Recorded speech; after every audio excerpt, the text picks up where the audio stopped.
Big ബോസിന്റെ latest promo പുറത്തു വന്നിട്ടുണ്ട്. അപ്പൊ സാബുമോൻ നാളെ എല്ലാരെയും കൊണ്ടും പണിയിടിപ്പിക്കുകയാണ്. എല്ലാം വൃത്തിയായി കിടക്കണം എന്നാണ് പുള്ളി പറയുന്നത്. മെയിൻ ആയിട്ട് കിച്ചൺ ഡ്യൂട്ടി ചെയ്യുന്നവരെയാണ് പുള്ളി പറയുന്നത്. അപ്പൊ ഇന്നത്തെ ഡെൻ ടീം മാറിയിട്ടുണ്ട്. നാളെ അപ്സരയുടെ ഒക്കെ ടീം, ഇന്നത്തെ എന്റർടൈൻമെന്റ് ടീമാണ്. അപ്പൊ നാളെ കിച്ചൺ ടീമിലേക്ക് വന്നിരിക്കുന്നത്. അപ്പൊ ഋഷിയോടാണ് പറയുന്നത് കിച്ചണൊക്കെ ഒരു വൃത്തിയിലാണ് കിടക്കുന്നത്, ഞാൻ അവിടെ നിന്നാണ് ഫുഡ് കഴിക്കണത്, അതുകൊണ്ട് അത് വൃത്തിയായിരിക്കണം എന്നൊക്കെ പറയുന്നുണ്ട്. എന്നിട്ട് ഋഷി പോയിട്ട് കിച്ചൺ ടീമിനോട് പറയുന്നുണ്ട് അപ്സരേനെയും നന്ദനേനും എനിക്ക് പിരിച്ചുവിടലേ നടക്കുള്ളൂ എന്നൊക്കെ സാബുമോനോട് പറയുന്നുണ്ട്.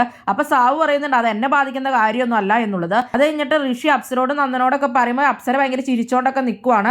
ചിരി ഉണ്ടല്ലോ എന്നൊക്കെ പറഞ്ഞ് എന്തൊക്കെയോ ഋഷി പറയുന്നുണ്ട്. അത് കഴിഞ്ഞിട്ട് ഋഷിക്ക് ഓൾറെഡി ഇന്നത്തെ കലിപ്പ് കിടക്കണ്ടല്ലോ അപ്സരയായിട്ട്. അപ്പൊ നാളെയും അപ്സരയായിട്ട് ഋഷി വഴക്കുണ്ടാക്കുവാണ്.